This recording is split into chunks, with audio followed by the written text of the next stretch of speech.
नाज़रीन, जो खबर आ रही है वो बड़ी खतरनाक है पाकिस्तान के लिए। इंडिया की ये जो defence research and development organisation है, इसने ये जो टेस्ट किया, देखिए, डीआरडीओ ने कावेरी इंजन को रीडिजाइन किया है। कावेरी 2.0 अब 90 केएन क्लास इंजन 100 केएन तक मैक्सिमम थ्रस्ट का लक्ष्य देता हुआ नजर आएगा।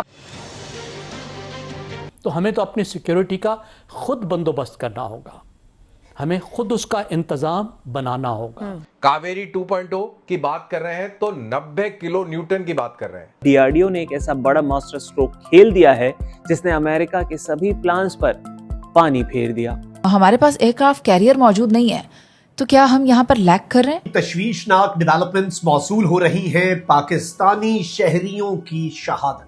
नाज़रीन, बिल आखिर यमनी हौसियों ने पाकिस्तान को भी इस जंग में धकेल दिया है। नाज़रीन, अभी खौफनाक हमला हुआ है बाबुल मंदब में, जहां पर पाकिस्तानी शहरियों की शहादत के हवाले से इत्तलात आ रही। 2 से 3 पाकिस्तानी शहीदों ने की इत्तला। पाकिस्तान का सऊदिया, तुर्की और पाकिस्तान के दरमियान होने वाला मक्का मुआहदे के बाद यमन के हौसियों के मिसाइल हमले में पहली मर्तबा पाकिस्तानी हिट हुए हैं। पाकिस्तान, सऊदी अरब और तुर्किया का ताज़ा मुआहदा हुआ है और अमली तौर पे अगर देखा जाए तो वो मुआहदा नाकाम हो चुका है। बाद हम कावेरी 2.0 पे बड़ी जोर से काम कर रहे हैं। This will be a reality very soon.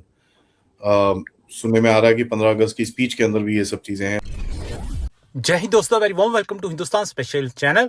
Yemen के ईरान समर्थित हूती विद्रोहियों ने बाबल मंडेब स्ट्रेट में एक सऊदी जहाज पर मिसाइल हमला किया है। इस हमले में कम से कम 3 पाकिस्तानी के मारे जाने की खबर आ रही है। राइटर्स की रिपोर्ट के अनुसार हूतियों ने अभी तक इस हमले की आधिकारिक रूप से जिम्मेदारी नहीं ली है। रिपोर्ट के अनुसार सऊदी के जहाज में मारे गए 3 पाकिस्तानी थे। हमले का शिकार बना जहाज तंजानिया के झंडे वाला तिहामा था, जो ओमान के सलाला बंदरगाह से जिबूती की ओर जा रहा था। बता दें कि यह घटना हूतियों द्वारा सऊदी अरब के खिलाफ लाल सागर में नौसैनिक नाकाबंदी की घोषणा के लगभग 1 महीने बाद हुई है। हूतियों ने उस समय दावा किया था कि सऊदी अरब ने यमन पर घेराबंदी कर रखी है, इसलिए वे लाल सागर में सऊदी जहाजों और उनसे जुड़े व्यापारिक मार्गों को निशाना बनाएंगे। ईरान के समर्थन वाले यमनी हूती समूह ने एक बार फिर बाबल मंडेब स्ट्रेट से गुजरने वाले अंतर्राष्ट्रीय शिपिंग को बाधित करने की धमकी दी है।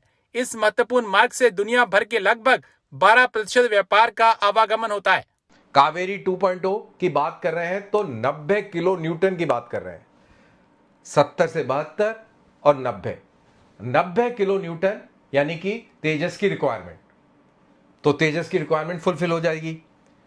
इसका पूरा इंजन का जो कोर है उसको रीडिजाइन किया जा रहा है, तो कोर के अंदर ये नई टेक्नोलॉजी लगेगी और रीडिजाइन होगा, वजन भी थोड़ा कम होगा और सबसे इंपॉर्टेंट बात, ड्यूरेबिलिटी जो है वो बढ़ जाएगी। तो क्यों बढ़ जाएगी वो आप समझ जाएंगे जब मैं उस सेक्शन में आऊंगा।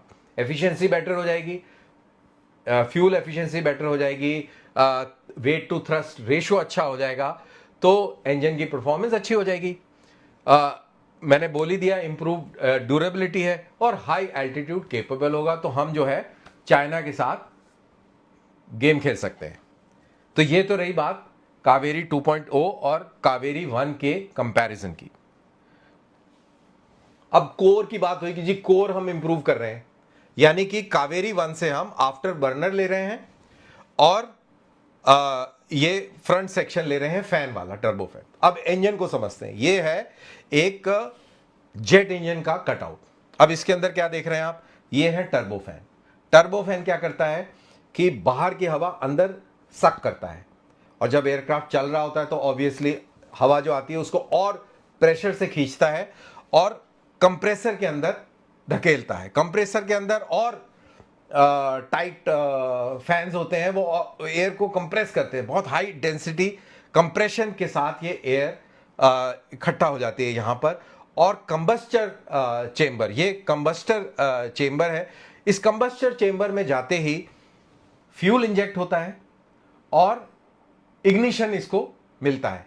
जैसे इग्निशन मिलता है उसमें फ्यूल के अंदर एक्सप्लोजन होता है, आग लगती है, गैसेस बहुत तेजी से एक्सपैंड करती हैं और वो एक्सपैंडेड गैस हाई टेम्परेचर पर बहुत तेजी से बाहर निकलती है एग्जॉस्ट से।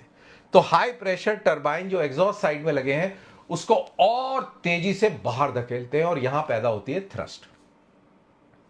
अब आपकी बुनियादी थ्रस्ट पैदा हो गई, आपने आफ्टर बर्नर उसके आगे लगा दिया, तो आफ्टर बर्नर के अंदर लगने से थ्रस्ट और एनहेंस हो गई और आप highly capable, highly fuel efficient engine तैयार कर पाए। तो अब जब कावेरी 2.0 की बात हो रही है तो इस कोर को डेवलप करा जा रहा है, खास तौर से इस टरबाइन और कंप्रेसर वाले इलाके को, और कंबस्टर और कंप्रेसर वाले इलाके को, चाहे वो ये हाई प्रेशर टरबाइन हो या हाई प्रेशर कंप्रेसर हो, इन दोनों को डेवलप करने की बात हो रही है, इंक्लूडिंग दी कंबस्टर।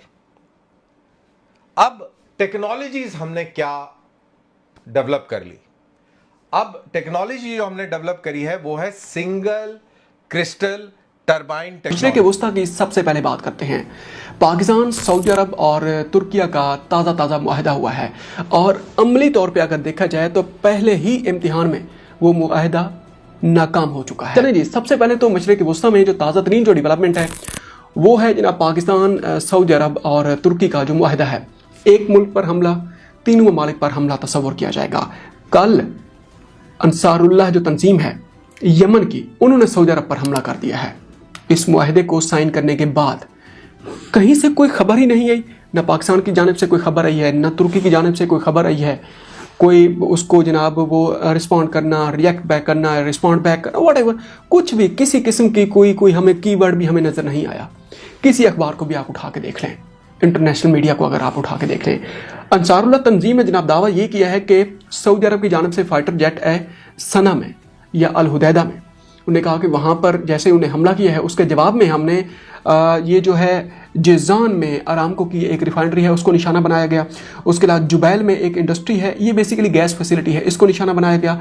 अच्छा, उसके अलावा अलमुखा एक ऐसा मकाम है यमन में जहाँ पर जो गढ़ है बेसिकली सऊदी बैक्ड, वहाँ पर जो गवर्नमेंट है यमन में, ये बेसिकली वो मकाम है जहाँ पर आज भी एक जंग किसी कैफियत पैदा हो चुकी है। जो सऊदी बैक वहाँ पर गवर्नमेंट है जो कि अदन में, जिसका दारुल खिलाफा है अदन, और उसके अलावा सना की जो फोर्सेस हैं, अंसारुल्लाह जो तंजीम है वो ये है कि वहाँ पे उनकी घुमसान की सी एक लड़ाइयाँ चल रही हैं और काफ़ी शदीद झड़पों की खबरें सामने आ रही हैं। अब सवाल ये पैदा होता है कि वो जो थे इसके ईरानी जो वो थे, उनके जो सिक्योरिटी काउंसिल के वो जो तर्जमान थे मोहसिन रज़ाई, उन्होंने बयान दिया था कि ये एक कागजी मुआहिदा है, अमली तौर पे इसकी कोई अफादियत नहीं होगी आने वाले वक्त में।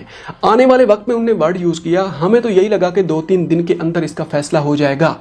आया कि ये जो मुआहिदा है ये कागजी है या फिर हकीकी है, कल उसका फैसला हो चुका है।